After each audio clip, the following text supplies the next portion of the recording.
राधे राधे, हरे कृष्णा। आप सभी को होली की अग्रिम शुभकामनाएं। हमारे हिंदू धर्म में होली का खास महत्व है। होली से ठीक एक दिन पहले होलिका दहन होता है, जिसे छोटी होली के नाम से जाना जाता है। हर साल फाल्गुन मास की पूर्णिमा तिथि के दिन होलिका दहन किया जाता है।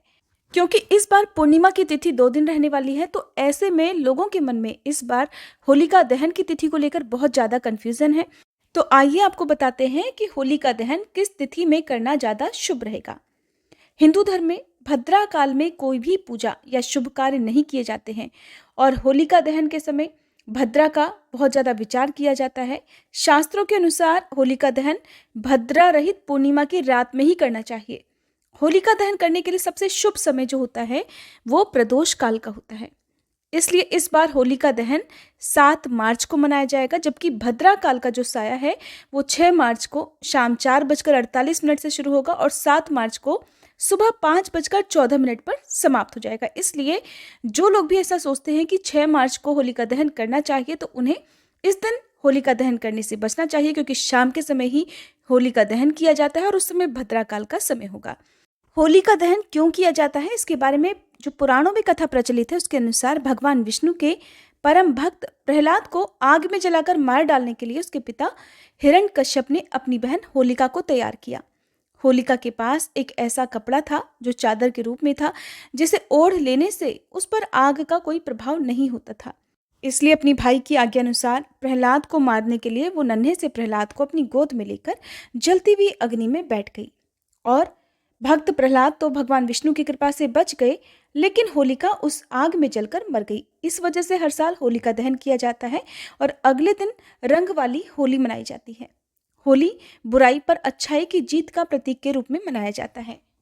साल 2023 में 7 मार्च मंगलवार के दिन होलिका दहन किया जाएगा और 8 मार्च बुधवार को रंग वाली होली खेली जाएगी।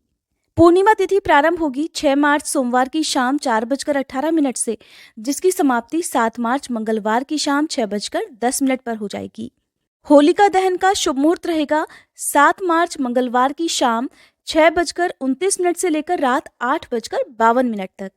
और इस बार होलिका दहन के समय भद्रा काल का साया भी नहीं रहेगा, क्योंकि इस बार भद्रा सुबह ही समाप्त हो जाएगी। भद्रा काल प्रारंभ होगा 6 मार्च सोमवार की शाम 4:48 से, जो कि 7 मार्च मंगलवार की सुबह 5:14 पर समाप्त हो जाएगा। होली से ठीक 8 दिन पहले होलाष्टक लग जाते हैं, जिस समय कोई भी शुभ कार्य करने से बचना चाहिए।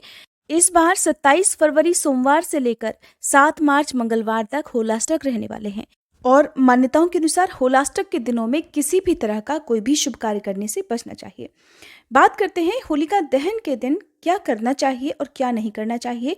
तो सबसे पहली बात जिसका ध्यान आपको रखना है कि होलिका दहन के दिन किसी को भी आप धन उधार न दें, क्योंकि ये शुभ नहीं माना जाता है।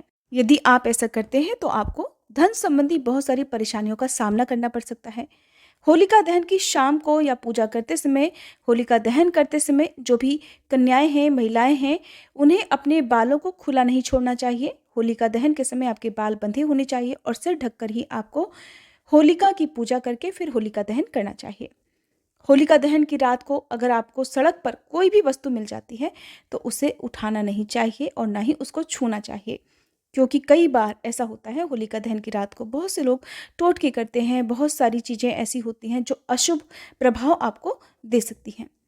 नवविवाहिता को होलिका दहन की अग्नि को जलते हुए नहीं देखना चाहिए, इसे अशुभ माना जाता है। कहते हैं यदि ऐसा होता है तो इससे दाम्पत्य जीवन में बहुत सारी परेशानियां आ सकती हैं।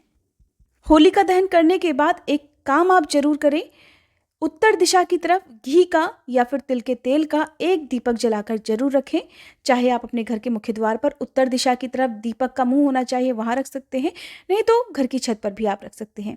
मान्यता है ऐसा करने से घर में सुख और शांति आती है और हर प्रकार की जो भी नकारात्मकता है वो दूर हो जाती है।